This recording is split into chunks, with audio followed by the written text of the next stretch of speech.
Hello guys, कैसे हो आप सभी। ये है मासा कुंभी university zoology paper second diversity of non chordates BSc fifth same.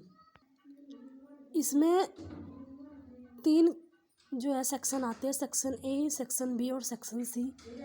Section जो ए है उसमें अति लघु उत्तरीय प्रश्न आते हैं, जिसमें से 5 प्रश्न जो होते हैं वो करने होते हैं, प्रत्येक प्रश्न करने होते हैं और उनका जो होता है प्रत्येक का जो अंक होते हैं वो 3 अंकों का होता है।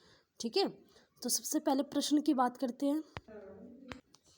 सबसे पहला प्रश्न है फेशियोला का नामांकित चित्र बनाइए।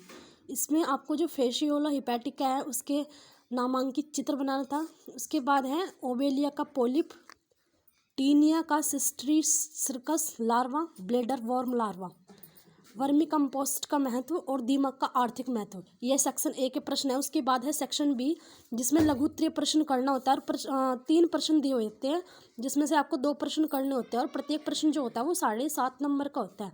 ठीक है, तो पहले प्रश्न की बात करते हैं।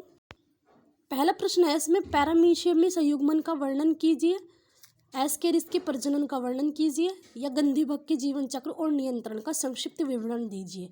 ये 3 क्वेश्चन दिए हैं, जिनमें से किन्हीं 2 क्वेश्चन का आपको आंसर देना था। ठीक है, उसके बाद है सेक्शन सी, जिसमें 5 प्रश्न दिए हैं और इसमें से आपको 3 प्रश्न करने होते हैं और प्रत्येक प्रश्न 15 अंक का होता है। ठीक है, तो आइए सेक्शन सी के पहले प्रश्न की बात करते हैं।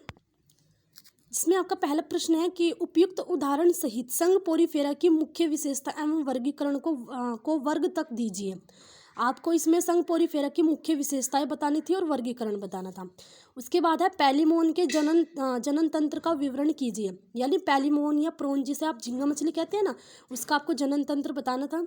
उसके बाद है हिरुडिनेरिया, यानी जिसे आप जोंक कहते हो, उसकी बाह्य आकारिकी को समझाना था।